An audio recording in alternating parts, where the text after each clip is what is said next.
Bonjour, chers amis téléspectateurs. Je suis très content aujourd'hui.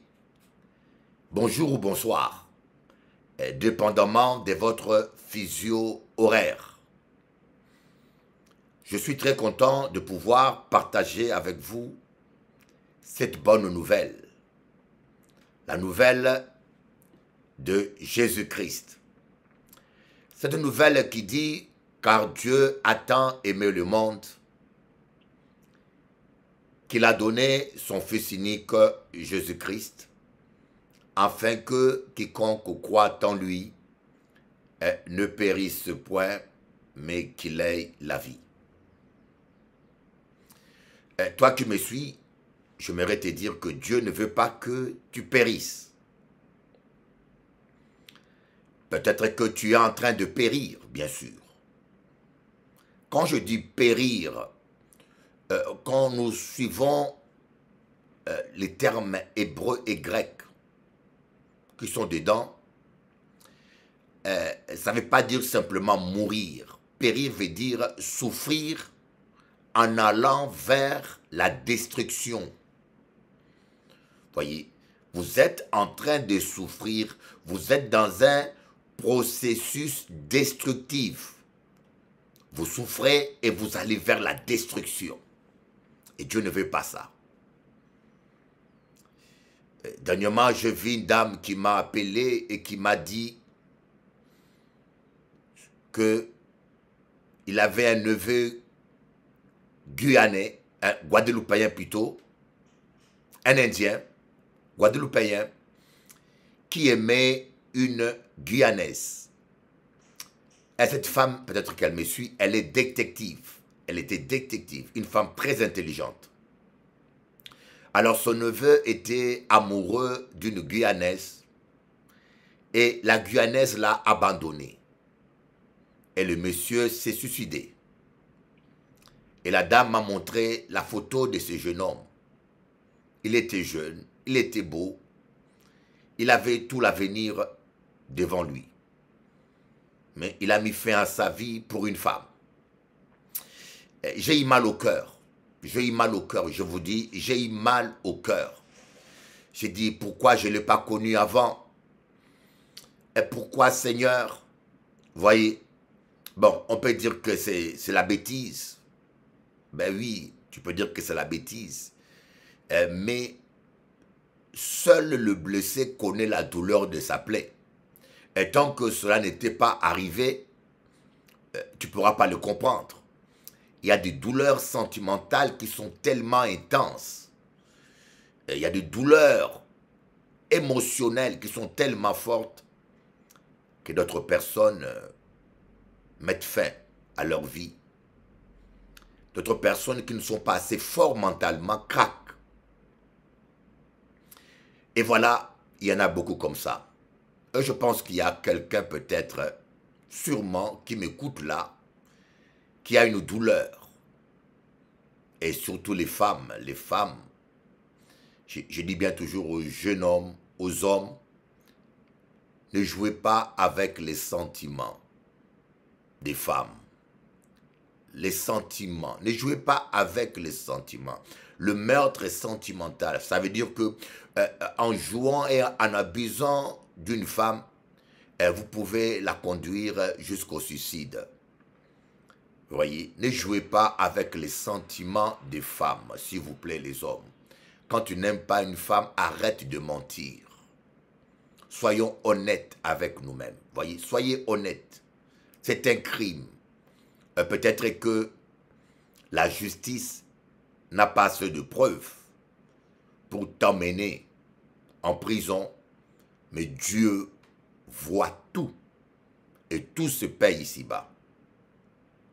Alors donc, nous avons beaucoup des hommes comme des femmes qui sont en train de périr.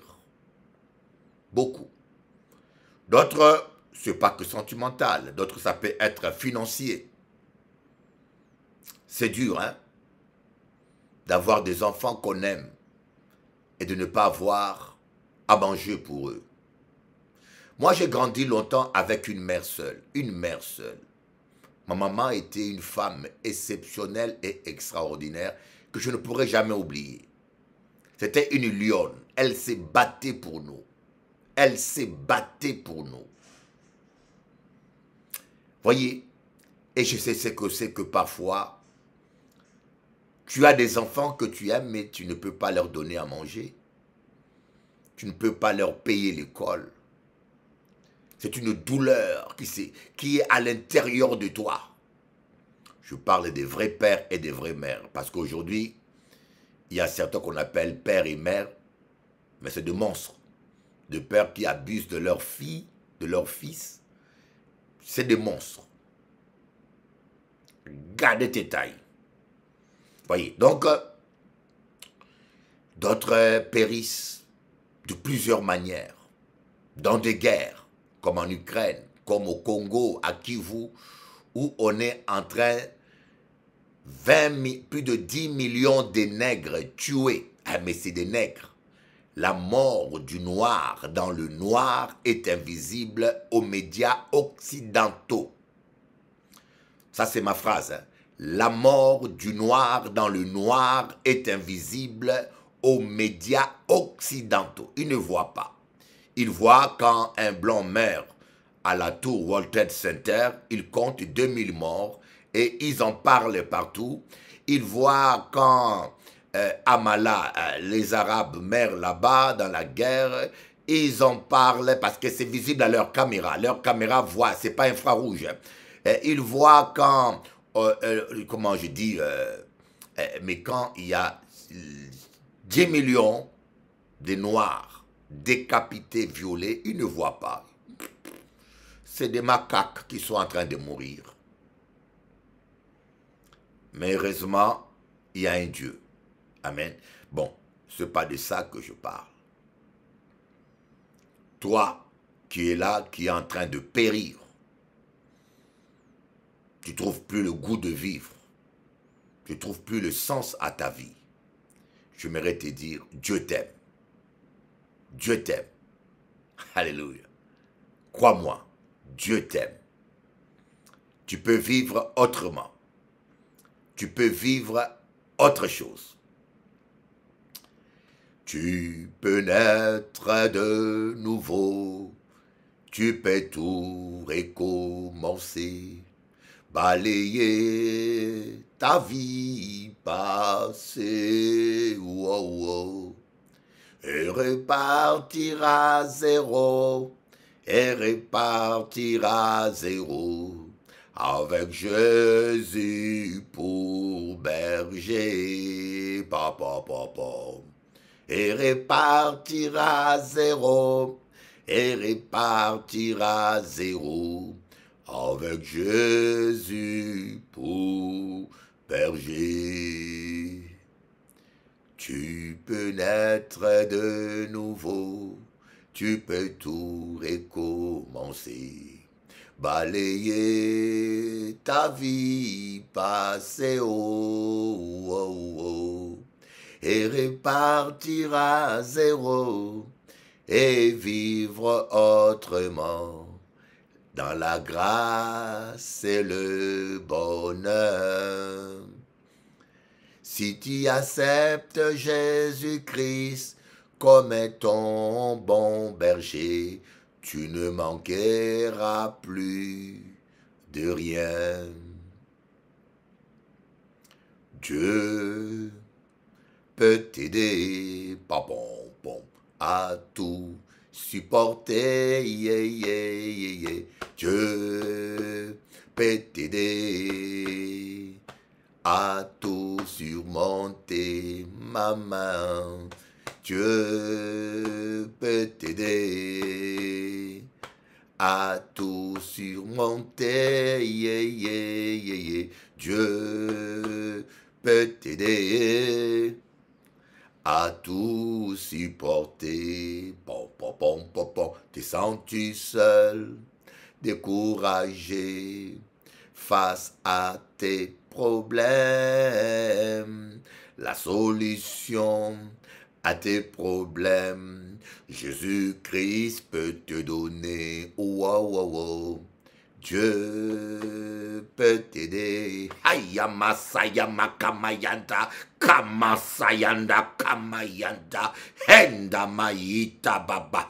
Dieu peut t'aider à tout supporter.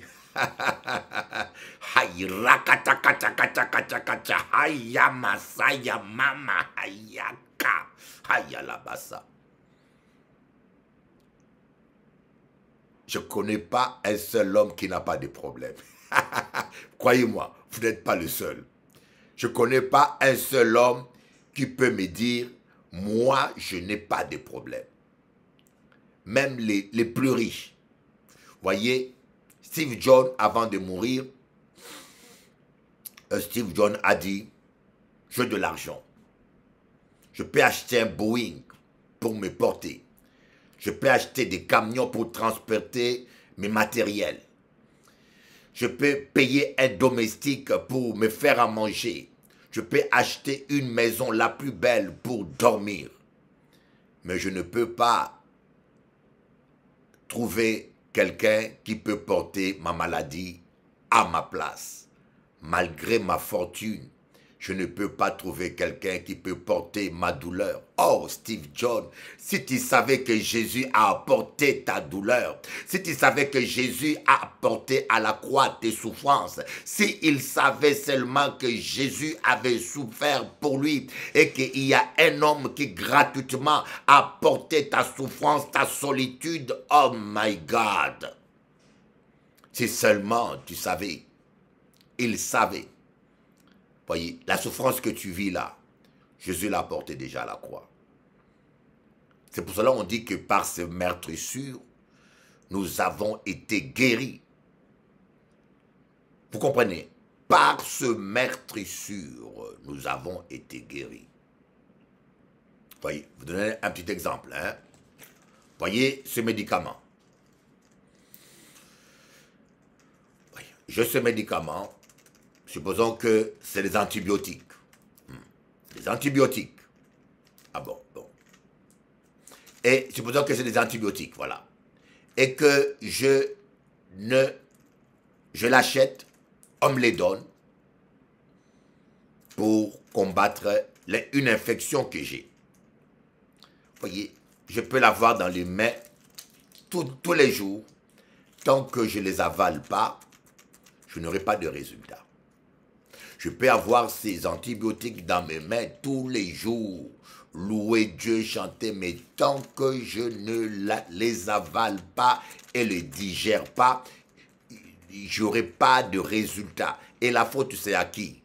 Le médecin me l'a donné gratuitement. C'est pareil que la parole de Dieu. La parole de Dieu est un médicament que Dieu vous a donné gratuitement. Voyez, mais tant que vous ne mettez pas foi dans cette parole, vous allez périr dans vos soucis, dans vos maladies, dans vos dépressions et dans la sorcellerie. Il faut accepter Jésus et digérer la parole de Dieu. Vous devez manger la parole de Dieu. Heureux l'homme qui lit et qui médite la parole de Dieu nuit et jour. Tout ce qu'il fait réussir, il est comme un arbre planté près d'un courant d'eau. Oh, le courant d'eau, c'est l'onction, vous voyez. Tout ce qu'il fait réussir. Oh. Et pourquoi nous périssons? Pourquoi il y a tant de personnes qui périssent? Tant de personnes qui souffrent? Et simplement parce que nous ne voulons pas croire ce que dit Dieu. Bon, nous allons aborder notre sujet d'aujourd'hui. Pourquoi tant de prières inexaucées? Jacques chapitre 4, à partir du verset 1. D'où viennent les conflits et d'où viennent les luttes parmi vous? N'est-ce pas de vos passions qui combattent dans vos membres? Vous désirez et vous ne possédez pas. Vous êtes meurtriers et jaloux. Vous désirez et vous ne possédez pas. Vous êtes meurtriers et jaloux. Voyez, on ne dit pas que le pasteur manque d'onction ou le pasteur... Voyez, des fois, les chrétiens aiment accuser les pasteurs. Hein. Ah, c'est pas normal depuis que je suis dans cette église, ma vie n'est pas transformée, c'est pas normal depuis que je prie ici, je vois rien changer. Mais attends, montre-moi le verset qui vous dit que c'est une église qui change ta vie ou c'est un pasteur qui change ta vie.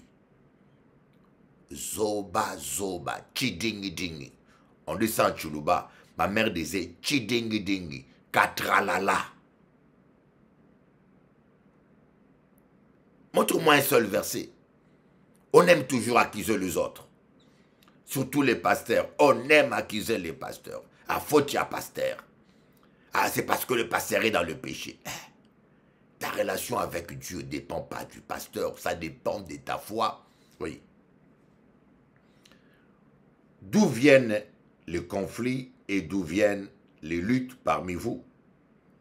N'est-ce pas de vos passions qui combattent dans vos membres? Vous désirez et vous ne possédez pas.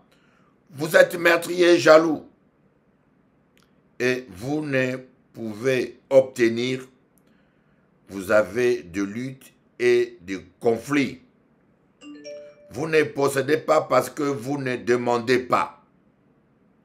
Et quand vous demandez, vous ne recevez pas parce que vous demandez mal dans le but de satisfaire vos passions.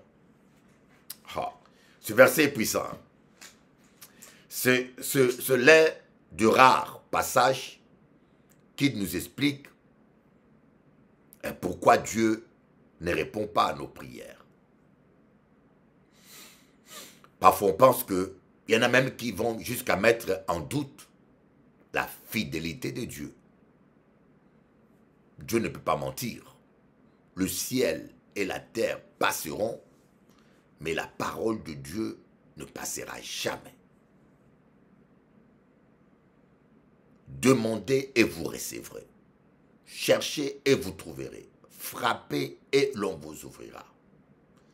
Et la parole de Dieu dit, vous me chercherez et vous me trouverez si vous me cherchez de tout votre cœur. Haya masaya makamayanda baba haya la basakabana haya la basaya bakabayara baba. Vous voyez, je vous l'ai dit, devant le Dieu créateur du ciel et de la terre. C'est un verset que j'ai entendu audiblement de la voix de Dieu. Je me rappelle, il fut une époque où je jeûnais parce que j'avais soif de Dieu. Je fais presque plus de 1 an de jeûne. Je vous dis 1 an de jeûne. Je jeûnais tous les jours sans savoir pourquoi, mais j'avais envie. Et il y avait des frères qui me critiquaient. Mais toi, tu jeûnes seulement pour jeûner. Mais j'avais soif de lui. Ah, yaba, ça, yaba. Mon petit, je te prêche ce que je vis. Ce n'est pas prêcher pour prêcher. J'ai l'expérience de la parole. Je te prêche, mon petit, ce que je vis. Je te prêche ce que je vis. Un jour, Dieu a décidé de se manifester à moi. C'était un jour extraordinaire. Nous habitions avant avec Bishop Albert. Bishop Albert, à l'époque, il était évangéliste Albert Kankis. L'évêque Coutinho, à l'époque, il était évangéliste aussi. Avec frère Nico Kabasele, avec Mayola. On habitait chez Mayola, et aujourd'hui il est pasteur. Avec Jean-Claude Chizoubou. Et on vivait dans une petite pièce avec notre sœur Lucie qui est au ciel maintenant. Et c'était une pièce de 200 mètres, non, de 15, 20 mètres carrés. Mais il y avait tout le temps des chrétiens qui venaient prier là. On priait en permanence là. Mais ce jour-là, Dieu a fait que tout le monde soit parti. Vous savez, quand Dieu, comme m'a dit un Antillais, Dieu est un faiseur de rendez-vous sans rendez-vous. Quand Dieu veut te faire croiser quelqu'un, quand Dieu veut te mettre à part, il sait se débrouiller. Mais ce jour-là, tout le monde est parti de la maison. Je me suis retrouvé seul dans cette pièce-là. Les sœurs sont allées à gauche, l'évangéliste Albert, il avait réunion ailleurs, il est parti, Guy Mayoula, je ne sais pas où est-ce qu'il est. Tout le monde est parti, je me suis retrouvé seul. C'était rare. Comme j'étais en jeûne, comme d'habitude, je me suis étendu sur mon fauteuil, je dormais et j'ai senti tout mon corps paralysé. Et j'ai eu peur. Je pensais que c'était une attaque des démons. Je commençais à invoquer le sang de Jésus. Je commençais à invoquer le sang de Jésus. Mais plus j'invoquais le sang de Jésus, ça ne partait pas. Mais je sentais une paix intérieure intense et j'ai compris que c'était le Seigneur. Mais je ne pouvais pas ouvrir mes yeux, ni bouger mes petits doigts. Mais j'étais conscient. C'est comme si vous êtes réellement paralysé. Et j'ai senti une présence. Mes amis, Dieu le Père, le Saint-Esprit m'attend. Si je mens, comme mentent certains pasteurs aujourd'hui, que Dieu enlève mon nom du livre de la vie. Si je mens, j'ai entendu une voix audible comme tu m'attends. Tu t'es approché de moi, je vais m'approcher de toi, car je suis un Dieu vivant. Pouh! Non. Mon petit, il faut les vivre. Petit, il faut les vivre. Vous jouez avec Dieu.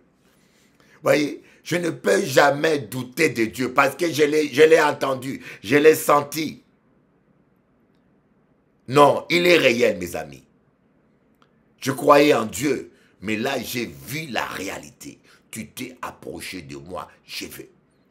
C'est ce que dit la parole de Dieu. Vous me chercherez et vous me trouverez, car je suis. Si vous me cherchez de tout votre cœur. Le problème, c'est qu'on ne cherche pas Dieu de tout notre cœur.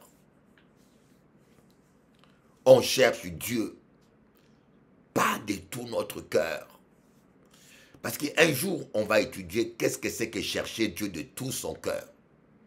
Quelqu'un qui cherche Dieu de tout son cœur, même quand il y a la neige, il sort, il va au culte. Quelqu'un qui cherche Dieu de tout son cœur, même quand son église est à 1 heure de chez lui, il met l'essence, il va. C'est-à-dire que chercher Dieu de tout son cœur veut dire que chercher Dieu plus que tout sur terre. Aujourd'hui, les chrétiens, il peut habiter à Orléans, il va travailler à Paris. 1h30 de route, tous les matins, ça ne le dérange pas. Et jamais il est en retard. Hein? Il est à Orléans. Il va tout le matin à Paris, lundi, mardi, et jamais il est en retard.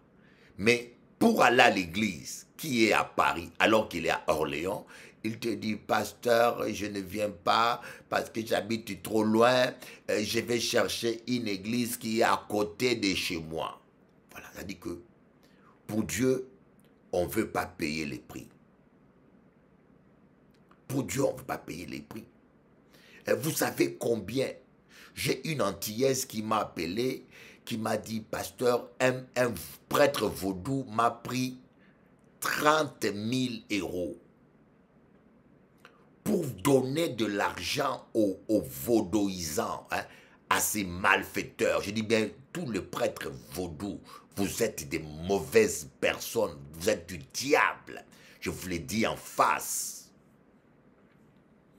Et je suis plus puissant que vous. Si vous voulez me défier, on peut le faire devant Téléanti. Tous les prêtres vaudous de Paris, vous êtes des démons, des escrocs, des satanistes. Je vous le dis en face. Et si ça vous embête, vous voulez une confrontation de puissance, je suis prêt. Sous Téléanti, je vous affronte en direct. Hashoyomaba. Vous allez vous mettre à genoux et ramper comme des serpents, des escrocs. 30 000 €. Il a pris 30 000 € d'une vieille dame. La dame m'a appelé, m'a dit, Bishop Eli, maintenant je suis sous tutelle, je perdais tout mon argent. Et puis il a pris des espèces. Un autre m'a appelé. Un charlatan africain, là, un marabout, lui a pris 40 000 €. Ah, triste, hein? 40 000 euros. Oh, rototototo. Une autre dame, ils vous prennent votre argent, ils couchent avec vous. Et puis vous aussi, vous acceptez de coucher avec des gens comme ça, sans aucune protection, des gens malpropres, diaboliques. Oh. On appelle ça viol par manipulation. Lorsqu'un prêtre vaudou ou un pasteur ou n'importe quelle personne vous demande d'aller avec lui au lit en échange d'un soi-disant guérison ou délivrance, ça s'appelle par manipulation. Vous pouvez porter plainte, même quand vous avez 30 ans, même quand vous avez 40 ans. C'est un abus. Vous pouvez porter plainte. Et si c'est votre cas, appelez-moi. Moi, je vous soutiens. Surtout pour les prêtres vaudous là. Je vous en supplie, appelez-moi, on va les attaquer. Je fais un appel, toutes les femmes là, les prêtres vaudous et les marabouts, vous dit, vous devez venir avec moi au lit, on doit aller au lit, comme ça tu seras délivré ou guéri. Si cela vous est arrivé, appelez-moi. J'ai des amis avocats, on va vous soutenir. Ils doivent aller en prison, des bandits, des sorciers. Ils ne peuvent pas exercer impunément comme ça. Shayama bababa. Je les défie. Tous les marabouts, marabouts africains, marabouts chinois, je vous défie. Que celui qui est fort, rendez-vous télé anti. Hayama mama. Vous allez voir comment je vais leur faire ramper par terre. En direct. Je connais le Dieu que je prie. Voilà. Non, je suis un peu fâché, quoi, parce que quand tu as des gens qui t'appellent et qui pleurent comme ça, tu as mal, hein, une mamie, des méchants, dépouiller des gens comme ça. Donc, cherchez Dieu de tout son cœur. Quelqu'un qui cherche Dieu de tout son cœur, rien ne peut l'arrêter. Ça veut dire que chercher Dieu de tout son cœur veut dire être prêt à payer n'importe quel prix pour Jésus.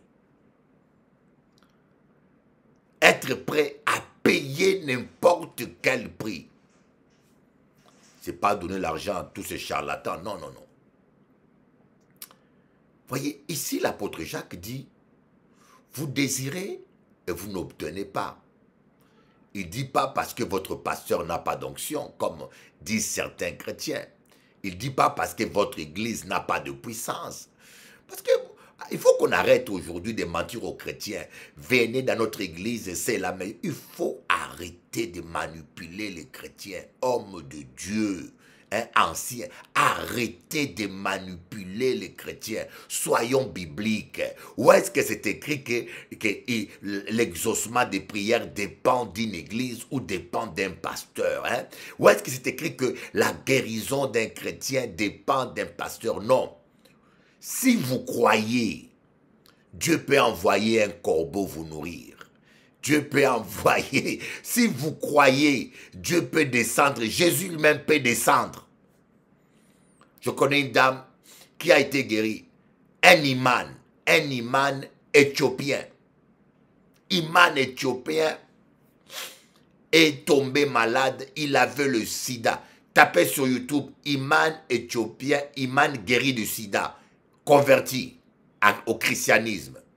Un imam éthiopien guéri du sida. Il était malade, en train de mourir à l'époque. Il n'y avait pas de traitement pour le sida. Il avait des plaies dans tout son corps. Et lorsqu'il a vu Jésus-Christ lui apparaître, et il a été guéri comme ça. Et c'est comme ça qu'il s'est converti. Ne limitez pas Dieu. Oh, viens dans notre église, il y a plus Jésus là, ne va pas là-bas, ou viens chez nous. C'est pas gentil ce que vous faites. Allez gagner les âmes perdues. Allez, il y a assez des gens qui ont besoin de l'évangile. Arrêtez de faire la pêche à l'aquarium. Vous désirez, vous ne possédez pas, parce que vous êtes meurtrier. Vous êtes méchant, vous êtes rapporteur, vous êtes jaloux, vous êtes jaloux. Je ne vais pas trop bouger.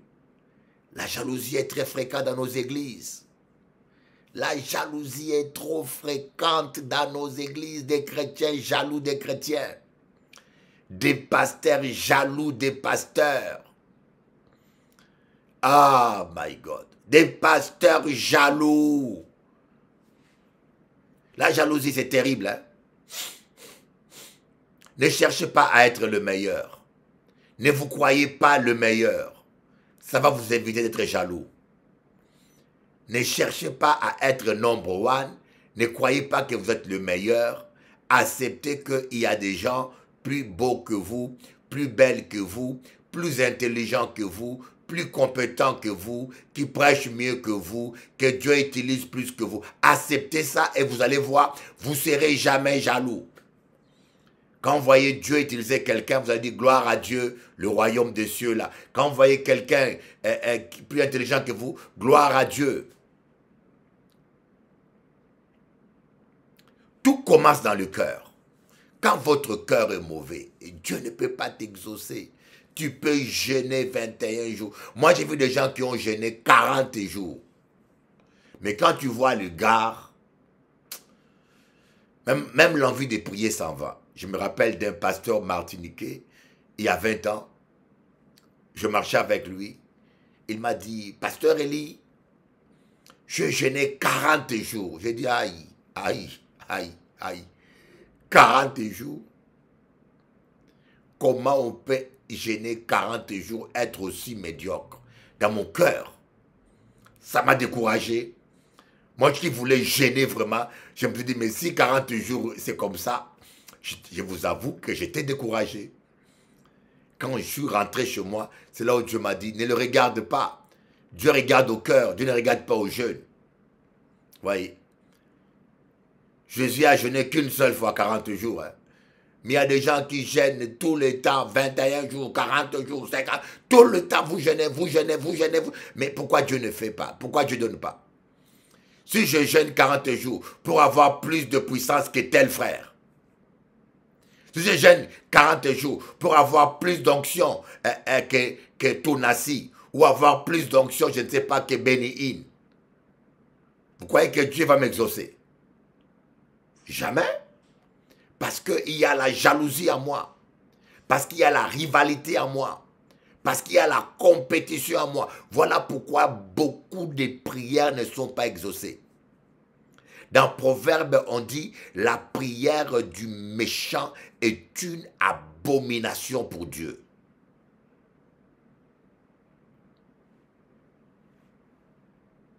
La prière du méchant est une abomination, mes amis.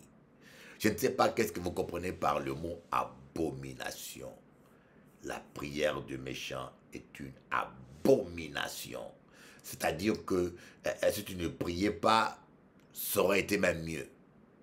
Abomination, désagréable pour Dieu. La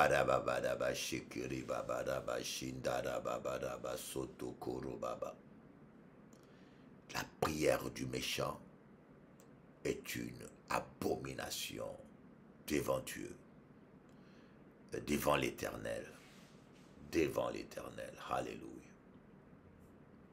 Sakabana yondoro babaraba shintara baba.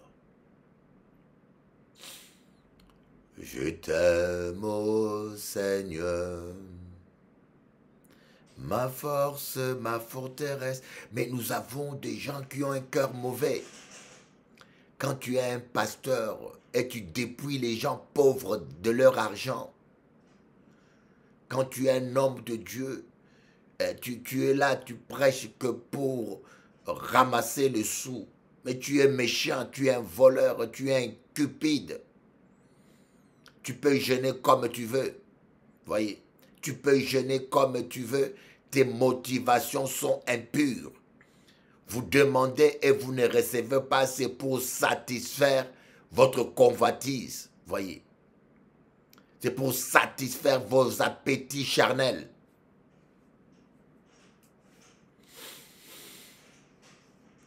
Donc, je dis bien, voici l'une des raisons pour laquelle nous prions et il n'y a pas d'exaucement.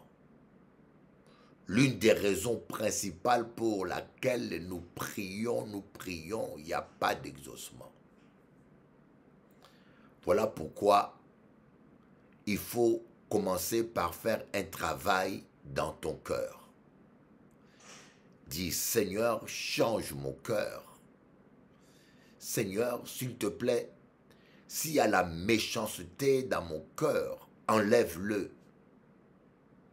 Seigneur, enlève la jalousie de mon cœur. Enlève l'envie de mon cœur. Enlève l'orgueil de mon cœur.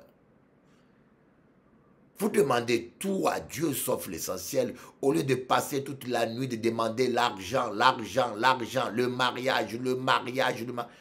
L'argent, on en a tous besoin. Le mariage, c'est une bonne chose. C'est vrai, je comprends, la solitude est une souffrance. Mais cela ne doit pas être votre priorité. C'est d'abord votre cœur. Seigneur, donne-moi un cœur qui ressemble à ton cœur. S'il y a la méchanceté en moi, Seigneur, je ne le sais pas, montre-le-moi. Ou bien si tu sais que tu es une femme méchante, Seigneur, je suis une femme méchante. Ou bien, Seigneur, je suis un homme jaloux, je reconnais. Ou je suis envié, j'envie telle personne. Seigneur, je reconnais que j'envie telle personne. Pardonne-moi, enlève l'envie en moi et change. Soyez honnête avec Dieu. Tu ne peux pas mentir à Dieu. Ce matin, je me suis réveillé avec ma femme. Elle s'est préparée vite, on a pris la voiture. Elle ne doit pas être en retard. Hein. Alors je la conduis. Je la conduis pour qu'elle se repose un peu. Hein. Et pendant que je la conduis, je lui ai dit, Doudou, fais ton maquillage.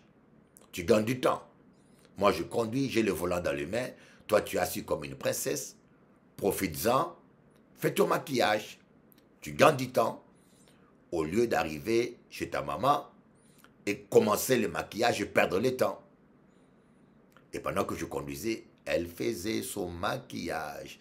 Elle mettait sa peinture. C'est une négresse, mais elle est devenue chocolat. Elle a mis un peu de chocolat sur son visage. Elle a mis des traits noirs sur ses paupières. Elle a gagné du temps. Elle s'est occupée de son visage. Et c'est un peu ce que Dieu attend de toi. Que tu t'occupes de ton cœur. Tu t'occupes trop des affaires des autres. Tu t'occupes trop de la vie des autres. Occupe-toi de ton cœur. Dis, Seigneur, nettoie mon cœur. Seigneur, enlève la méchanceté de mon cœur. Le Saint-Esprit vient pour ça. Seigneur, donne-moi un cœur bon. Seigneur, donne-moi un cœur qui sait pardonner. Seigneur, j'ai la haine envers telle personne. Je n'arrive pas. Je t'avoue, Seigneur, je n'arrive pas à pardonner telle personne. Je le hais. Saint-Esprit, viens m'aider à le pardonner. Voyez, tu as la haine dans le cœur contre quelqu'un. Au lieu de dire, Saint-Esprit, viens m'aider à le pardonner. Mais non, Seigneur, donne-moi l'argent. Seigneur, donne-moi l'argent. Donne-moi l'argent. Seigneur, bénis-moi. Bénis-moi. La France pour Jésus. Mais tu mets... Chidingi dingi. Kachidingi dingi. Mona.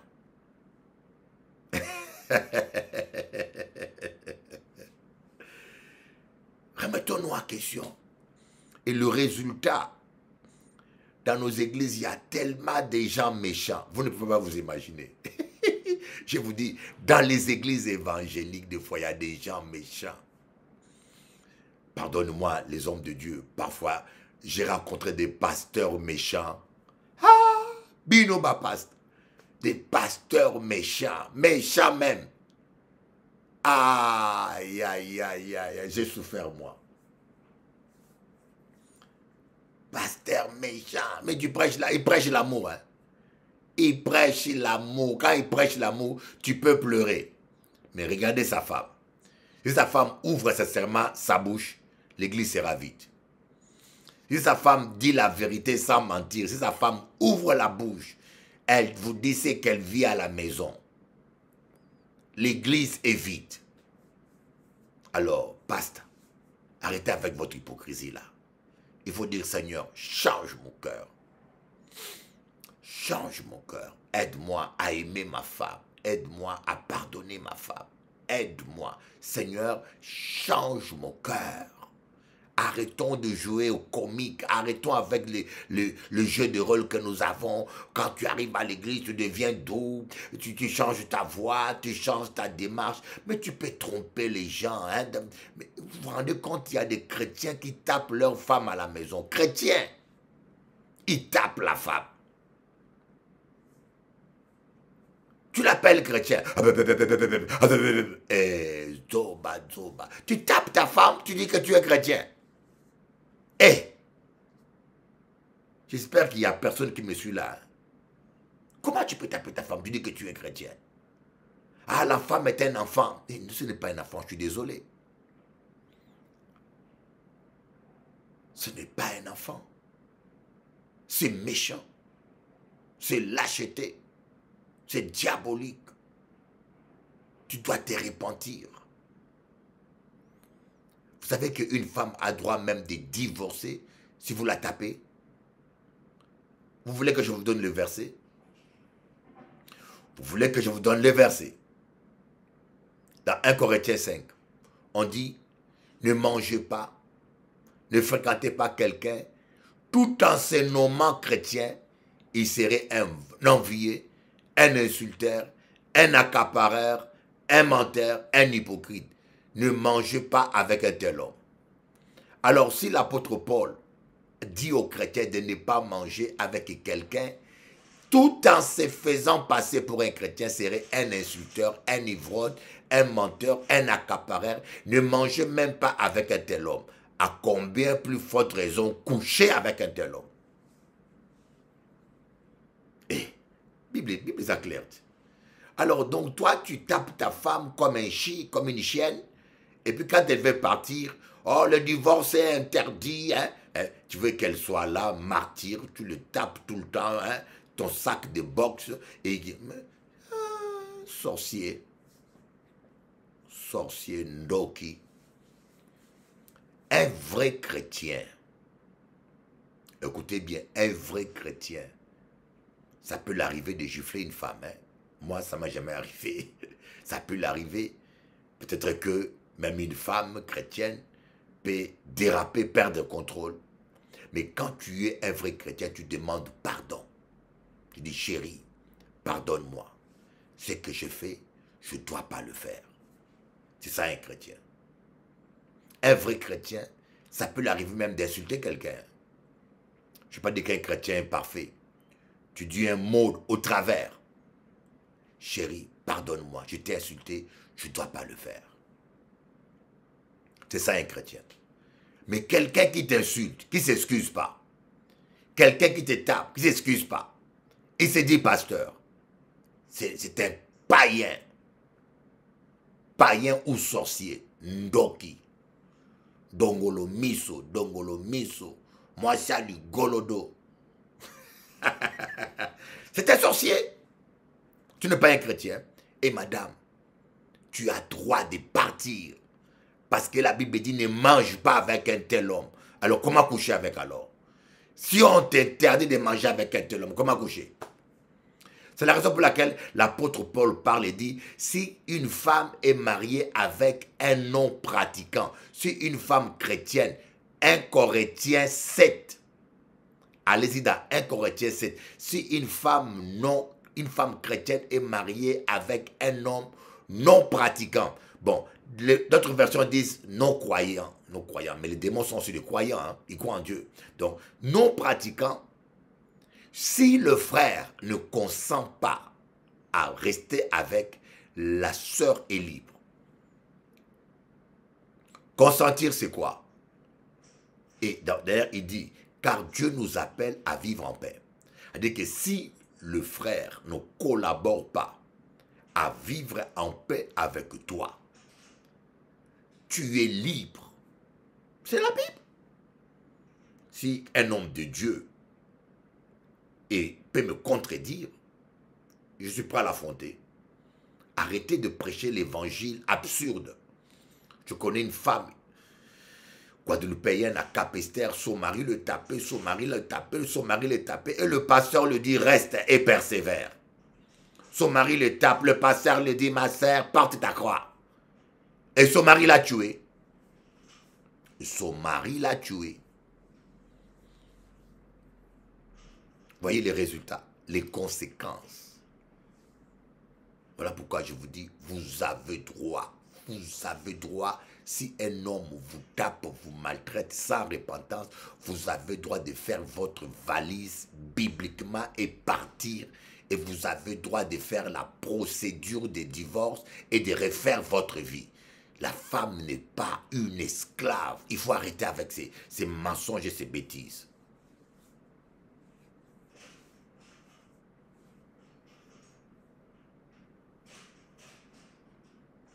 Le cœur méchant, la jalousie, la méchanceté nous amène à être en rivalité, en compétition. Ah, mon Dieu. J'étais allé à l'île de la Réunion. Aïe, aïe, aïe, aïe. Vous savez, avec l'apôtre, l'église de la Bonne Nouvelle, avec l'apôtre, comment Chanto, un chinois. Chanto, un réunionnais d'origine chinoise. Dieu avait tellement agi. Ou, je vous dis, déménagement. Les réunionnais ont vu la puissance de Dieu. J'ai fait la réunion. Je devais faire 2 réunions, mais j'en ai fait 6 ou 7. Tous les jours, l'église pleine. Dieu a tellement agi. Les gens ont été délivrés. Après mon départ, il y a eu au moins des baptisés, des mariages. À l'église du pasteur, comment s'appelle-t-il encore? Lucet, à Saint-André. Il m'écoute peut-être. Le pasteur Lucet m'a dit, l'église a doublé depuis que tu es passé. L'église a doublé. Les témoins de Jéhovah sont convertis. Mais une fois que je suis parti, les anciens de l'église, la jalousie, commençaient à me critiquer.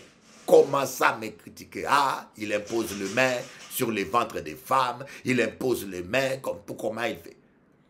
Mais vous êtes des anciens, vous ne délivrez pas les gens, vous êtes incapables de délivrer les gens. Hein? Dieu envoie quelqu'un, il fait le travail pour vous, il délivre vos fidèles. Hein? Et, il gagne les âmes pour vous. Mais pourquoi être aussi méchant, chercher à critiquer quelqu'un qui vient vous faire du bien?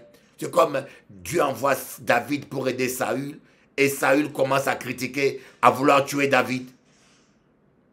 J'ai souffert. Ah, il impose les mains au... Mais attends. Où est-ce que c'est écrit?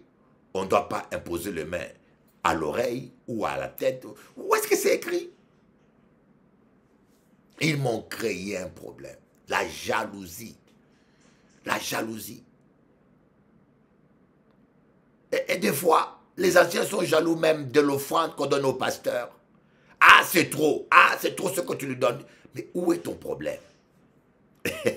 Le pasteur, il vient, il prêche. Dieu touche les gens. Dieu bénit les gens. Et les gens s'élèvent. Il soutient cet homme-là. Mais l'ancien, comme Judas, il dit, ah, tout ça pour lui. Mais les gens ont donné pour lui. Ce n'est pas ton problème. Dieu connaît le problème de cet homme-là. Tu ne sais pas s'il est endetté. C'est comme a dit Kofi Olomide. Hein. Kofi a dit, quelqu'un va faire un concert à Arena, on lui donne 1 million. Toi, tu attends que le monsieur a reçu 1 million. Et tu dis, ah, Hassan Ambong, il a l'argent. Ah, il faut qu'il m'aide un peu. Il faut... Mais tu ne sais pas que peut-être qu'il a reçu 1 million. On l'a payé 1 million. Mais tu ne sais pas s'il a 2 millions de dettes. Tu ne connais pas sa vie. Tu sais ce qu'il a gagné. Mais est-ce que tu sais sa vie privée s'il a 2 millions de dettes? Moi, je peux venir là, les gens donnent. Mais tu dis, ah non, mais les gens lui ont donné. Je connais un pasteur, mon Dieu, je suis allé prêcher. Les gens m'ont donné, je vous l'ai dit, un témoignage, 15 000 euros. Je prêchais, les gens m'ont donné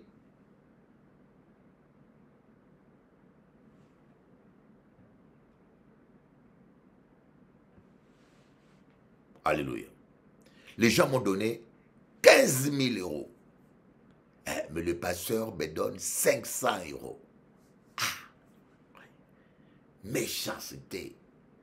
Kindoki, motema mabe, méchanceté. Les gens donnent pour moi 15 000, mais le pasteur, lui, il me donne 5 000. Le reste, il met dans sa poche. Ça, c'est la sorcellerie.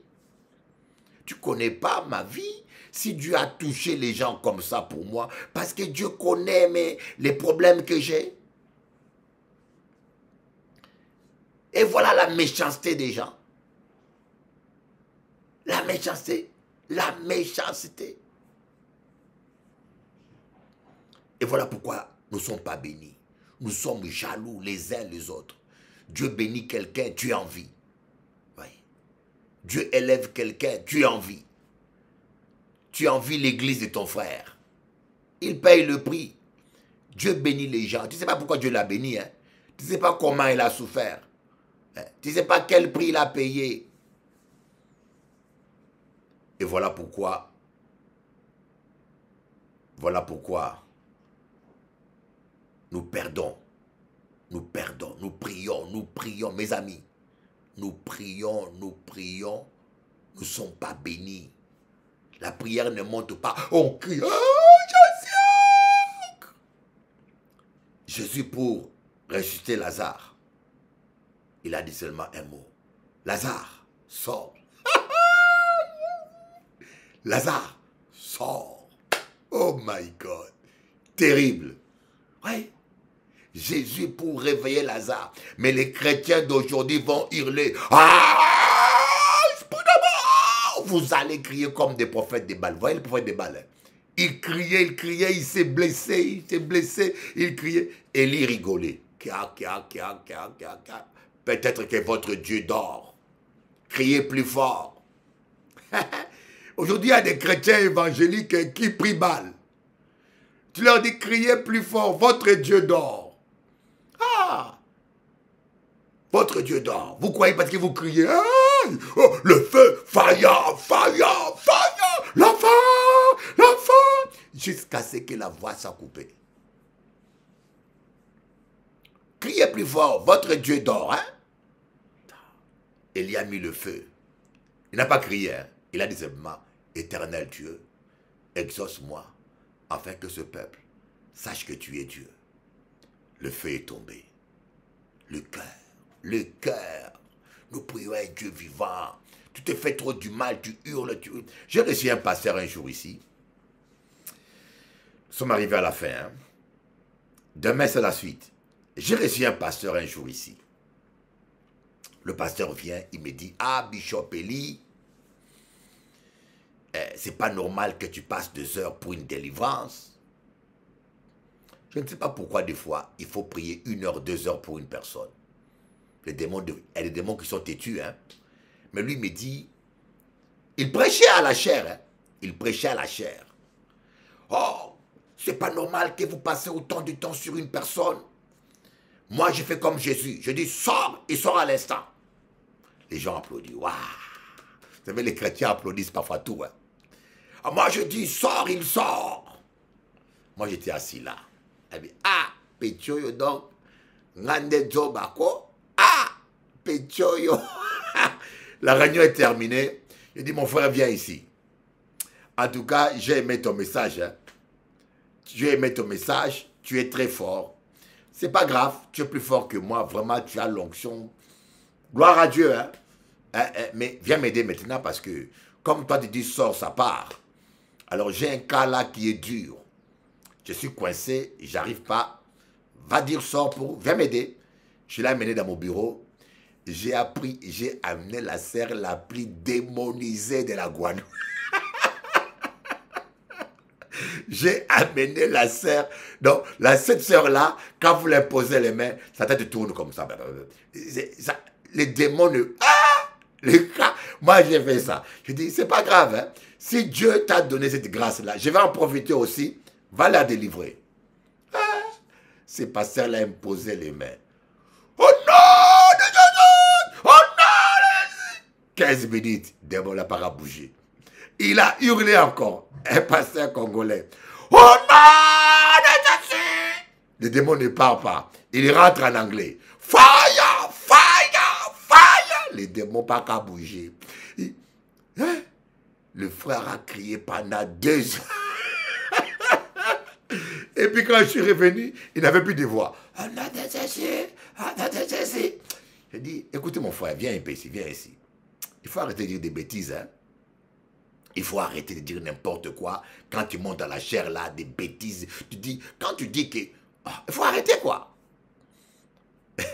Il ne faut pas dire n'importe quoi. Il ne faut pas mentir aux gens.